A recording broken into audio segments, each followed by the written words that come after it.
Capital One has 31 credit cards. These include personal, business, as well as co-brand credit cards with certain retailers. 4 out of these 31 cards make up the venture line of cards with Capital One. I genuinely never knew the difference between each of these 4 individual cards, yet after sitting down and reading through exactly what the details were of each of these cards, I wanted to make this video to answer my own personal question, but also give you the information that you need to know whether or not you want to consider any of these venture cards as a part of your credit card setup. Starting off with the first one, it's going to be the VentureOne Rewards. This no annual fee credit card has a sign-up bonus of 20,000 miles after $500 in minimum spend after the first 3 months after account opening. These bonus miles can be redeemed on Capital One's travel portal, and if you redeem 20,000 miles at 1 penny per point, it's going to be worth $200. One of the cool parts about this card is that you have 15 plus airline and hotel transfer partners, so transferring these 20,000 miles could definitely yield you more than $200 in value.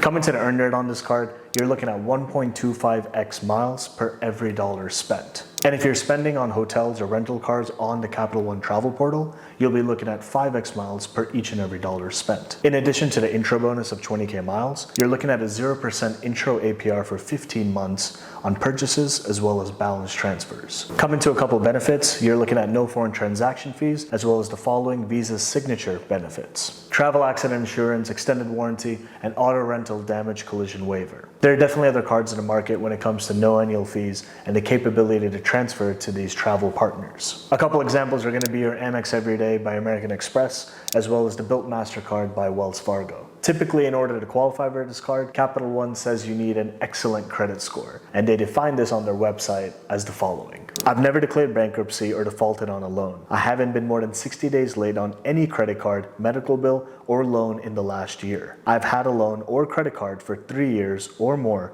with a credit limit above $5,000. And in their books, we're looking at a credit score ranging from 800 to 850 for this excellent band. Moving on from there, we have the VentureOne Rewards again, but if you have good credit and not excellent credit. I'll put what Capital One deems as a definition of good credit on screen, and this range of score is going to be between 670 and 739. These cards basically have the same name, yet there's some key differences you need to know. The following facts are specific to the version where you need good credit versus excellent credit. The first is going to be there's no sign-up bonus. So you're not looking at any extra miles after some amount of minimum spend. So you're not going to be getting 20k miles after 500 bucks in spend after 3 months from that account opening period. In addition to that, you're not looking at any 0% APR for 15 months, 5 months, 9 months, nothing at all whatsoever. You have a fixed APR on purchases, which if you're paying your bill in full and on time, it really shouldn't be a consideration. At the same time, it's going to be fixed at the time of this recording at 30.49%. Typically, to be approved for a Visa signature credit card, you're going to also have to have the approval criteria to have a credit limit of $5,000 or more. With this version of the card, you're not going to get any Visa signature benefits whatsoever. Moving on from the VentureOne Rewards, now we have the Capital One Venture. We're looking at a sign-up bonus of 75,000 miles after $4,000 in minimum spend after 3 months of account opening. Coming to the earn rate on this card, we're looking at 2x on each and every dollar spent, regardless of where it's spent, and 5x on hotels as well as rental cars on the Capital One travel portal. And all of this comes for an annual fee of $95. There are 3 benefits I want to highlight that could combat this $95 annual fee. The first one's going to be $100 towards global entry or TSA PreCheck. And if you've heard of this benefit, it's pretty common amongst a lot of cards nowadays, yet at the same time, at least it's here versus not. If you're already getting this benefit through a card you already have, you can definitely use this credit for someone else that's close to you, or just use it for someone else in general. You also get 2 free lounge visits annually to either the Capital One lounges or Plaza Premium lounges worldwide. And finally, you get Hertz 5-star status, which I'll put a chart of Hertz's status explained, and it's essentially the mid-tier between the base Hertz Gold and then the maximum of Hertz Presidential Circle status. We covered the VentureOne Rewards, both types, the excellent credit version, the good credit version. We got the Venture, and now we got the Venture X. We're looking at the same sign-up bonus as the Capital One Venture, where it's 75k miles after 4k in spend after 3 months from account opening. The earn rate on this card is going to be that same 2x as the Capital One Venture, yet you're looking at 10x on hotels and rental cars when you do those bookings through the Capital One travel portal, and you're also looking specifically to the Venture X, 5x on flights booked through the same Capital One travel portal. The Capital One VentureX is usually compared to other top-tier premium cards in the market, such as the American Express Platinum Card and Chase's Sapphire Reserve. The Amex Platinum's annual fee is $695, with Chase Sapphire Reserves being $550, and the Capital One VentureX is $395. Although it's in that multi-hundred region, it does come with a $300 travel credit annually, and it comes with 10,000 anniversary miles, which if you redeem those miles on their same portal, they're worth a penny per point. It means you're basically getting $400 back worth in travel to be used on the portal.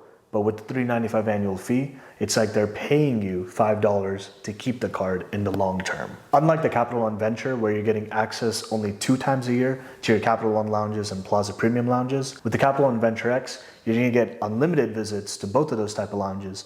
But in addition, you're gonna get a benefit known as Priority Pass, where you're gonna get access to 1,300 plus lounges worldwide. Further, the biggest benefit of the Capital One VentureX, in my personal opinion, is that you get up to 4 authorized users for free with this card. If you compare this to the Amex Platinum, you're paying $175 for up to 3 authorized users, and with the Chase Sapphire Reserve, you're paying $75 for each and every authorized user. Paying for an authorized user means they're getting pretty much the core benefits that you're already receiving. So in other words, if you're getting up to 4 authorized users for free, that means your 4 AUs can also have access to all of these lounges just like you would. And if you can bring yourself and up to 2 guests for free, then you're looking at yourself plus 4 others, and you and 2 guests means literally 3 people times 5 people total. You're looking at up to 15 people for free to all of these lounges with the Capital One VentureX. In a nutshell, if you're looking at the VentureOne, it has no annual fee. So if you're totally against annual fees, you never consider paying them, you don't care if you're getting even $10,000 back by paying an annual fee, then the VentureOne Rewards is probably the only option out of this line of venture cards that you would opt for. When it comes to comparing the Venture versus the VentureX, each and every year you're getting those benefits and you're pretty much not just breaking even, but making a few bucks with the VentureX, whilst on the other hand, with just a Capital One Venture, you're not getting anything.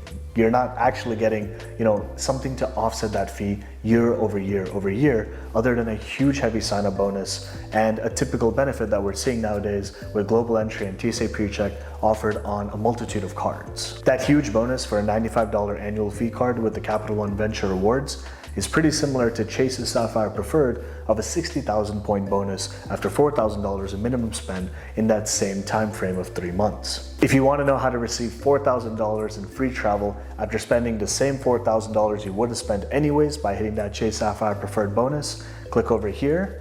And if you want to know my personal experience of 1 year plus of having the Capital One VentureX, my favorite credit card that has an annual fee, click over here. And with that, I'll see you there and see you in the next one. Peace.